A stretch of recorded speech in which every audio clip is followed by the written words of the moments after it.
Pare, naniniwala ka ba sa kasabihang till death do us part? Magandang pakinggan, di ba?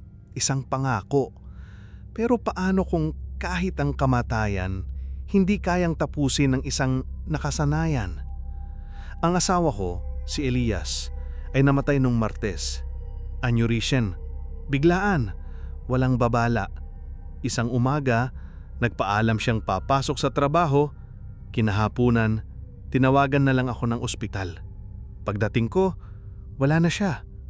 Sa loob ng isang iglap, ang buong mundo ko ay naging isang malaking basyo. Si Elias, isa siyang arkitekto, mahusay, matalino. Pero ang pinakakilalang katangian niya ay ang pagiging dedikado sa trabaho.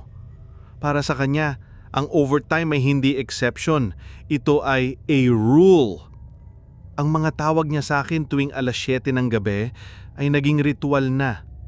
Love, OT ako. Baka late na ako makauwi ah. Huwag mo na akong hintayin kumamin. Laging ganyan. Inilibing namin siya nung Biyernes.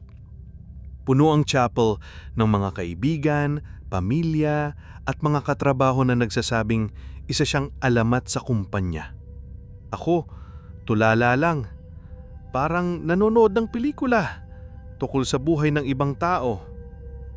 Sabado, ang unang araw na wala na talaga siya. Ang bawat sulok ng kondo namin sa Ortigas ay sumisigaw ng pangalan niya. Ang amoy ng kape niya sa umaga, ang sapatos niya sa may pinto, ang laptop niya sa study table, ang bigat ng katahimikan. 7:00 ng gabi.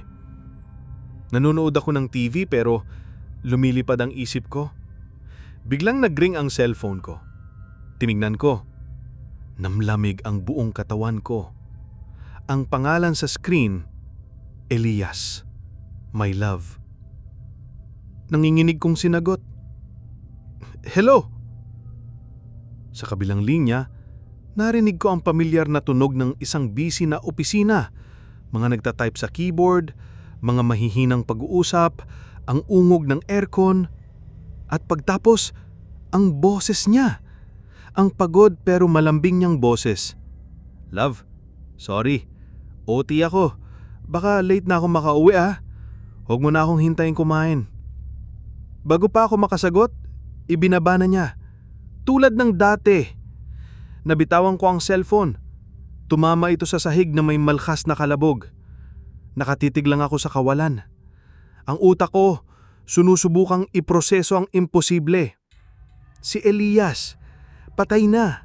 Inilibin na. Pero kakatapos niya lang tumawag. At sabi niya, mag-o-overtime siya. Linggo, ikalawang gabi ng pasiyam, ang 9 na araw na pagdarasal para sa kaluluwa ng yumao. Puno ang kondo namin ng mga kamag-anak. Si Tita Mercy, kapatid ng nanay ni Elias, ang nangunguna sa rosaryo. Eternal rest grant unto him, O Lord. Hindi ako makapag-concentrate. Ang isip ko nasa orasan. 6:30, malapit na. Nagpaalam ako na mag-CR. Nagkulong ako sa kwarto namin. Umupo ako sa kama, hawak ang cellphone. Nanginginig. Eksaktong 7:00, nag-ring ulit. Elias, my love. Sinagot ko agad. Hello, love. Love, sabi niya. OT ako. Elias, pagputol ko. Kumusta ka? Okay ka lang ba? May ilang segundong katahimikan sa kabilang linya na parabang nagulat siya sa tanong ko. Okay lang, medyo busy lang. Ang daming kailangang tapusin. Sige na love, tatawag na lang ulit ako. At ibinaba na niya. Parang nabuhayan ako. Kahit sa gitna ng takot, may isang parte sa akin na masaya. Sobrang saya. Naririnig ko ulit ang boses niya. Kinakausap niya ako. Lunes, 3 gabi, ganun ulit. Martes, 4, ganun pa rin. Naging isang sikretong ritual. Sa umaga, isa akong biyudang nagluluksa. Sa gabi, isa akong asawang naghihintay sa tawag ng asawa niyang nag-o-overtime. Sinubukan kong tanungin siya tungkol sa mga bagay-bagay. Love, anong petsa na ba? Tanong ko isang gabi. Ha? Martes, sagot niya. Yung Martes na araw na namatay siya. Para sa kanya, ang oras ay huminto nung araw na yon. Paulit-ulit lang. Sinubukan kong i-record ang tawag. Pero pagkatapos, pag-play ko, puro static lang. Walang boses, walang tunog ng opisina. Nagsimula akong mabuhay para sa tawag na yon. Ang buong araw ko ay paghahanda lang para sa 2 minutong pag-uusap namin. Pero sa likod ng lahat ng ito, may isang malamig na takot na gumagapang. Ang taong kausap ko. Sino o ano na ba talaga siya? Isang alaala? Isang multo? O isang kaluluwang hindi alam na kailangan na niyang magpahinga? Hindi ko na kinaya ang sikreto. 5 araw, pagkatapos ng tawag, tinawagan ko ang ate ko, si Bea. Si Bea ang baliktad ko. Praktikal, lohikal, laging may paliwanag sa lahat ng bagay. Ikinuwento ko lahat sa kanya, nanginginig ang boses. Ang mga tawag, ang boses ni Elias, ang tunog ng opisina. Sa kabilang linya, tahimik lang si Ate Bea. Pagkatapos, huminga siya ng malalim. Clara, sabi niya, sa isang boses na pilit na pinapakalma. Grief can do strange things to a person's mind. Baka auditory hallucinations lang yan. Namimiss mo lang siya ng sobra. Ate, hindi. Giit ko. Naririnig ko siya. Malinaw na malinaw. Okay, sige, sabi niya. Let's be logical. Baka may nagpa-prank sa'yo. Isang masamang biro. O baka naman may naset siyang parang automated message sa phone niya. Paano mangyayari yon? At bakit eksaktong 7:00? Okay, isa pa, sabi ni Ate Bea. Subukan nating tawagan ang number niya ngayon. Ginawa namin. Kinuha niya ang cellphone niya. Denial niya ang number ni Elias. Ini-loudspeaker niya. Ang narinig namin ay yung pamilyar na tunog. The number you have dialed is currently not in service. See? Sabi ko. Patay ang linya. Exactly, sabi ni Ate Bea. Kaya imposible na makatawag siya. Clara, please, magpahinga ka. O kung gusto mo, magpatingin tayo sa isang grief counselor. Ibinaba ko ang telepono. Imbes na gumaan ang loob ko, mas lalo lang akong nalito. Kung hindi gumagana ang number niya, paano siya nakakatawag sa akin? Ang lohika ni Ate Bea, imbes na magbigay ng sagot, ay lalo lang nagpatunay sa akin na ang nangyayari ay isang bagay na hindi kayang ipaliwanag ng siyensya. Mag-isa na lang ako sa sikretong ito. Walang nakakaintindi, walang maniniwala. At habang tinitignan ko ang cellphone ko na nakapatong sa mesa, isang malamig na tanong ang pumasok sa isip ko. Kung hindi galing sa network ng telepono ang tawag niya, saan ito nanggagaling? Anong linya ang ginagamit niya para kausapin ako mula sa kung nasaan man siya? Sinubukan kong balikan ang mga nangyari, ang bawat pag-uusap, bawat detalye. Naghahanap ng kahit anong pwedeng maging susi. At doon, sa gitna ng mga malabong alaala mula sa burol, may isang pag-uusap na biglang luminaw. Ang kausap ko ay si Mr. David, ang boss ni Elias, at si Rina, ang pinaka-close niyang katrabaho. Naalala ko ang sinabi ni Rina. Alam mo, Tita Clara, Tita tawag niya sa akin eh. Grabe talaga si Elias. Kahit nung araw na yun, yung Martes, ang taas ng lagnat niya. Pinipilit na namin siyang umuwi, pero ayaw niya. Bakit daw? Tanong ko. Yung proyektong hawak niya, sabi ni Mr. David, ang Alveo Tower, ang pinakamalaking project ng kumpanya. Siya ang lead architect. Deadline na week after. Sabi niya, hindi pwedeng iwanan. Sabi niya, okay lang ako, isang kape lang to. Naalala ko pa ang huling sinabi ni Rina habang umiiyak siya. Ang huling sinabi niya sa akin bago siya bumagsak, Tita. Sabi niya, hindi ako pwedeng mamatay hanggat hindi ito tapos. Paulit-ulit niyang sinasabi yun.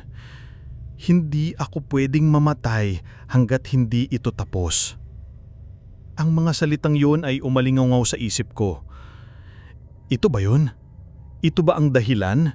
Ang isang paniniwala ng matatanda na kapag ang isang tao ay namatay na may mabigat na inaalala o hindi natapos na gawain, ang kaluluwa nito ay hindi matatahimik. Mananatili ito sa lupa, gagawin ng nakasanayan, paulit-ulit hanggang sa matapos ang kanyang trabaho. Si Elias, ang dedikasyon niya sa trabaho. Ito ang naging kalakasan niya sa buhay at ito rin ang naging kadena niya sa kabilang buhay. Ang opisina, ang proyekto, doon siya nakakulong. Ang tawag niya sa akin tuwing gabi ay hindi isang pagbisita. Isa itong report. Isang report ng isang empleyadong hindi alam na tapos na ang kontrata niya. Hindi lang sa kumpanya, kundi sa mundo. At ako, sa bawat sagot ko sa tawag, sa bawat pakikipag-usap ko na para bang normal lang lahat, tinutulungan ko lang siyang manatili sa ilusyon na yon. Kinokumpirma ko na ang lahat ay ayos lang, na may asawa pa siyang naghihintay sa kanyang pag-uwi. Kailangan kong makita, kailangan kong mapatunayan. Ikapitong gabi, pagkatapos ng dasal, pagkaalis ng mga kamag-anak, nagbihis ako. Sinabi ko kay Ate Bea na matutulog na ako, pero hindi. Sumakay ako ng taxi papuntang Ortigas, papunta sa office building ni Elias. Hating gabi, ang building ay tahimik at halos madilim na. Tanging ang lobby lang ang may ilaw. Ang guard sa pinto, kilala ako. "Ma'am Clara, gabing-gabi na po ah." "Kuya, pasensya na," sabi ko, pilit nang umingiti. "May naiwan lang po si Elias na sobrang importante sa office niya. Kailangan ko lang kunin." Nag-aalangan man, binigyan niya ako ng visitor's pass. Umakyat ako sa elevator, mag-isa. 34th floor. Ang puso ko, kumakabog na parang tambol. Pagbukas ng pinto ng elevator, sinalubong ako ng dilim at katahimikan. Ang buong palapag ay madilim, maliban sa mga maliliit na emergency lights. Dahan-dahan akong naglakad sa pasilyo na napapaligiran ng mga salaming pader ng mga opisina. Narating ko ang opisina ni Elias. Isang corner office na may salaming pader. Nakasara, nakalock. Sumilip ako sa siwang sa pagitan ng dalawang pinto. Madilim sa loob, pero mula sa liwanag ng mga building sa labas, may naaaninag akong hugis. Ang mesa niya, ang upuan niya, ang malaking monitor ng computer niya na nakapatay. Walang tao, walang tunog. Guni-guni ko lang lahat, bulong ko sa sarili. Nababaliw na ako. Tatalikod na sana ako. Pero bigla, may narinig ako. Isang tunog na halos hindi marinig, pero sa sobrang tahimik ng paligid, malinaw na malinaw ito sa aking pandinig. Tap, tap, tap. Tak, tak, tak, tak, tak, tak, tak, tap. Ang tunog ng mga daliri na mabilis na nagtatype sa isang keyboard, galing sa loob ng madilim at nakalak na opisina ni Elias. Napaurong ako, napasandal sa pader sa tapat, napatakip sa bibig para pigilan ng sigaw. Nakatayo lang ako roon, sa dilim ng 34th floor, nakikinig sa aking asawang multo na masipag na tinatapos ang kanyang huling proyekto. Ang pagdarasal ng pasiyam ay may isang layunin. Ang tulungan ang kaluluwa ng yumao na mahanap ang daan patungo sa liwanag at matanggap ang kanyang pagpanaw. Pero sa bawat gabi ng dasal, pakiramdam ko, ginugulo namin siya. Gabi-gabi, habang nagro-rosaryo kami sa sala, nararamdaman ko ang pagbabago sa hangin. Isang malamig na simoy na gumagapang sa sahig, kahit sarado lahat ng bintana at aircon. Ang mga kandila sa maliit na altar na ginawa namin para kay Elias ay biglang kumukurap-kurap na para bang may dumaan. "Normal lang yan," sabi ni Tita Mercy. "Nagpaparamdam lang siya. Nagpapaalam." Pero alam kong hindi. Hindi siya nagpapaalam. Naguguluhan siya. At ang mga tawag niya, nagbago rin. Dati, malinaw ang boses niya. Malinaw ang tunog ng opisina sa likod. Pero simula nung ika-6 na gabi, nagkaroon na ng static. Isang mahinang ugong na parang sirang radyo. "Love?" sabi ko. "Andyan ka pa?" "Oo, love," sagot niya, pero ang boses niya ay parang nanggagaling sa napakalayo. Medyo maingay dito. Hindi ko maintindihan." "Anong maingay?" tanong ko. "Akala ko ba nasa office ka?" "Hindi ko alam," sabi niya, at sa unang pagkakataon narinig ko ang pagkalito sa boses niya. Parang may mga bumubulong. Hindi ko marinig ng maayos. Ang mga dasal namin, yun ang mga bulong na naririnig niya. Ang rosaryo, ang mga litanya, para sa kanya, isa lang itong ingay na gumugulo sa kanyang pagtatrabaho. Nagsimula akong makaramdam ng guilt. Sa isang banda, gusto kong matapos na ang pasiyam para matahimik na siya, para makapagtrabaho na siyang ng payapa sa kanyang mundo. Pero sa kabilang banda, ayon sa paniniwala, ang pasiyam ang paraan para makatawid siya. Pero gusto ko ba siyang tumawid? Ang sagot, kung magpapakatotoo ako, ay hindi. Ang 2 minutong tawag na yun gabi-gabi ang nag-iisang bagay na bumubuhay sa akin. Ito ang taning koneksyon ko sa kanya. Kung tatawid siya, kung mahahanap niya ang liwanag, ibig sabihin, mawawala na siya ng tuluyan. Mawawala na ang mga tawag. Kaya sa tuwing nagdarasal kami, sa halip na ipagdasal na makarating siya sa langit, sa isip ko, ibang dasal ang binibigkas ko. "Huwag mo na, Lord. Kahit konti pa. Kahit isang tawag pa." Si Tita Mercy, hindi siya nakatapos ng pag-aaral, pero meron siyang karunungan na hindi natututunan sa libro. Isang karunungang galing sa karanasan at sa mga paniniwala ng matatanda. 8 gabi, napansin niya ang pagiging balisa ko. Pagkatapos ng dasal, habang nagkakape ang lahat, lumapit siya sa akin. "Clara, iha," sabi niya, hinawakan ang kamay ko. Ang palad niya, mainit at magaspang. "Nakikita ko sa mga mata mo, nahihirapan ka." Tumanggo lang ako. "Mahirap talaga magpalaya," sabi niya. "Lalo na kung biglaan. Ang isip natin, ayaw maniwala. Ang puso natin, ayaw bumitaw." Tumingin siya sa maliit na altar ni Elias. "Alam mo ba, iha, sabi ng mga ninuno natin, ang kaluluwa ng isang yumaon ay parang isang manlalakbay na naliligaw sa dilim. At ang mga dasal natin, yun ang liwanag na gumagabay sa kanya pauwi."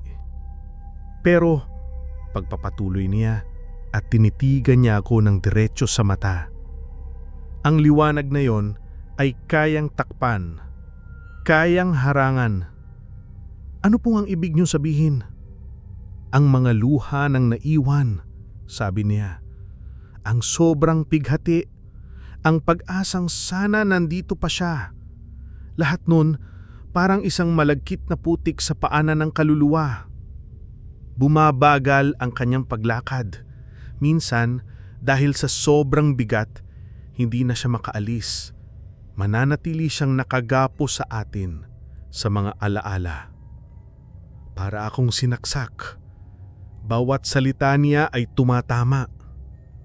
"Kailangan mo na siyang pakawalan, iha," sabi ni Tita Mercy. "Para sa kapayapaan niya, at para na rin sa kapayapaan mo. Hayaan mo siyang umuwi." Umalis si Tita Mercy. Maiwan akong tulala. Ang buong akala ko, ang mga tawag ni Elias ay kagustuhan niya. Isang milagro, isang regalo. Pero ngayon, nakikita ko na ito sa ibang anggulo. Hindi ito isang regalo. Isa itong sintomas. Isang sintomas ng isang kaluluwang hindi makalaya. At ako ang dahilan. Ang pagmamahal ko, ang pagnanais kong marinig ang boses niya, ang egoismo ko, Ito ang rehas ng kanyang kulungan. Ang bawat hello ko sa telepono ay isa pang kadena sa mga paa niya. Ikawalong gabi na. Isa na lang ang natitira. Isang gabi na lang para magdesisyon. 7:00. Ikawalong gabi. Naghihintay ako. Pero ngayon, may kasamang takot at guilt. Tumunog ang telepono. Sinagot ko. Ang static mas malakas pa kaysa dati. Halos hindi ko na marinig ang boses niya.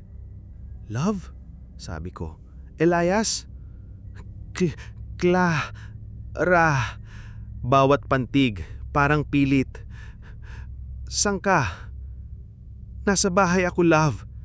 Ikaw? Nasaan ka? Hindi ko, alam. At sa unang pagkakataon, narinig ko ang takot sa boses niya. Hindi na siya yung kalmadong arkitekto. Boses na siya ng isang taong naliligaw. Madilim dito, Clara. At paulit-ulit lang yung ginagawa ko. Nagtatype, nagdo-drawing, pero hindi natatapos. Ang mga tunog ng opisina sa likod niya, wala na. Napalitan ng isang mahinang ugong. Isang tunog na walang katapusan. Love, gusto ko nang umuwi. Sabi niya, ang boses niya basag na.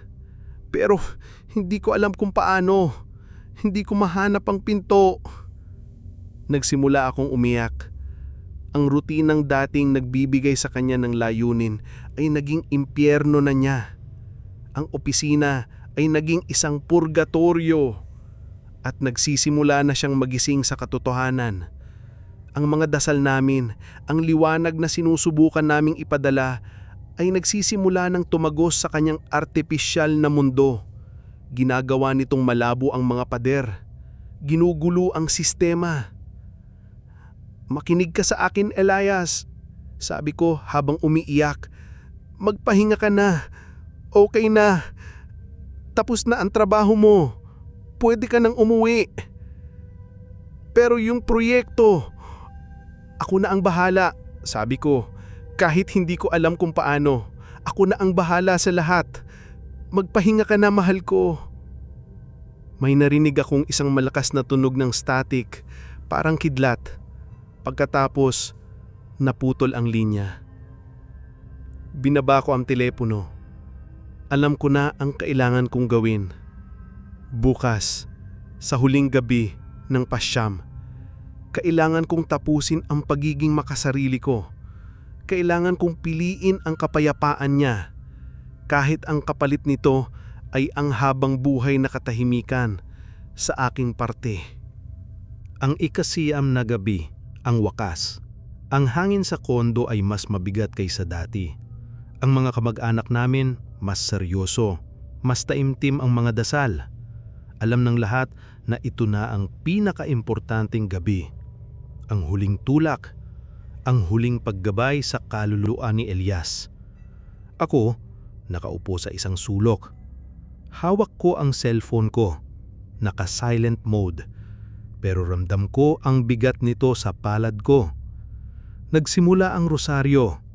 Habang nagdarasal sila, ipinikit ko ang aking mga mata at nagdasal din ako. Pero hindi na yung dasal na makasarili.